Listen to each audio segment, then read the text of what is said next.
দেখেন, আমি যেটি লক্ষ্য করছি, বিভিন্ন জায়গায় আপনি দেখছেন যে অন্যান্য প্রার্থীদের ফেস্টুন বা অন্যান্য যে সামগ্রী তারা টাঙিয়েছে, সেগুলো কিন্তু স্ব অবস্থানে রয়েছে।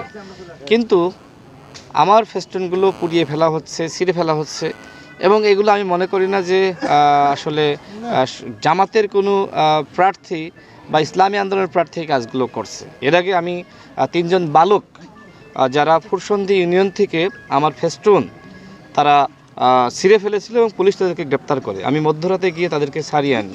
স্বতন্ত্র প্রার্থীর পক্ষে তারা কিন্তু ভোট চাচ্ছিল এবং তারা মাইকিং করছিল। বিভিন্ন জায়গায় যে ধরনের ঘটনা ঘটছে, এগুলো স্বতন্ত্র প্রার্থী যিনি রয়েছেন তার কর্মীরা এগুলো করছে। আজকেও রাখালগাছি ইউনিয়নে আমার নিজের আপন বড় বোন এবং আমার আপন খালা সেখানে গিয়েছিল, এবং সেখানে আমাদের মহিলা দলের নেত্রী ফরিদা আক্তার ছিলেন, আরও দুজন আমার কর্মী ছিলেন। তাদেরকে অত্যন্ত বাজে ভাষায় গালিগালাজ করা হয়েছে এবং দুইজন আমার নারী কর্মীর গায়ে হাত দেওয়া হয়েছে। এই বিষয়টি নিয়ে মামলা করার জন্য থানায় তারা গিয়েছে, আমিও সাথে গিয়েছিলাম, এবং মামলার বিষয়টি প্রক্রিয়াধীন।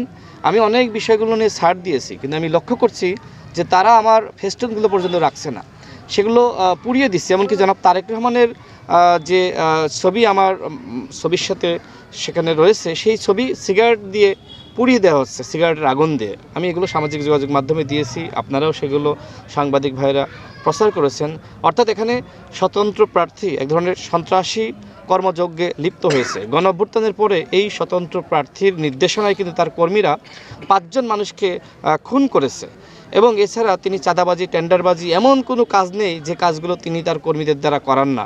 আপনি খোঁজ নেন, এখনও পর্যন্ত বাস স্ট্যান্ড, টেম্পো স্ট্যান্ড সকল দখলদারিত্ব তিনি চালিয়ে যাচ্ছেন। এখনও পর্যন্ত বিভিন্ন কাউন্টার থেকে টাকা তোলা হচ্ছে, বিভিন্ন জায়গায় আপনার বিল দখল থেকে শুরু করে সমস্ত অন্যায় অপরাধের সাথে এই স্বতন্ত্র প্রার্থী এবং তার কর্মীরা জড়িত। আমি প্রশাসনকে বলবো এই বিষয়গুলো আপনারা খতিয়ে দেখুন, এবং তার বিরুদ্ধে যে ধরনের ব্যবস্থা গ্রহণ করা দরকার সেই ধরনের ব্যবস্থা আপনারা গ্রহণ করেন। বিশেষ করে আমার ব্যানার, ফেস্টুন এগুলো স্বতন্ত্র প্রার্থীর লোকেরাই তারা ছিঁড়ে ফেলছে এবং পুড়িয়ে দিচ্ছে। আমি এই ধরনের সমস্যার সম্মুখীন হচ্ছি, এবং এই বিষয়গুলো আমি রিটার্নিং কর্মকর্তাকে জানিয়েছি, প্রশাসনকে জানিয়েছি। আজকেও কিন্তু আমি এই বিষয়টি অ্যাসিল্যান্ডকে জানিয়েছি, ওসিকে জানিয়েছি, এবং তাদের সাথে আমার এই বিষয়গুলো নিয়ে কথা চলছে। কিন্তু এখন তো আসলে প্রশাসন এই যে মাফিয়াতন্ত্র ঝিনাইদহ 4 আসনে কায়েম করেছে, আমার কাছে মনে হচ্ছে যে প্রশাসনও আসলে তাদেরকে অনেক সময় দেখলে ভয় পায়, যে না জানি আসলে আমরা একটা পানিশমেন্টের ব্যবস্থা করলাম, তখন আবার আমাদের উপর হামলা করে কিনা, এই ধরনের ঘটনা কিন্তু ঘটেছে।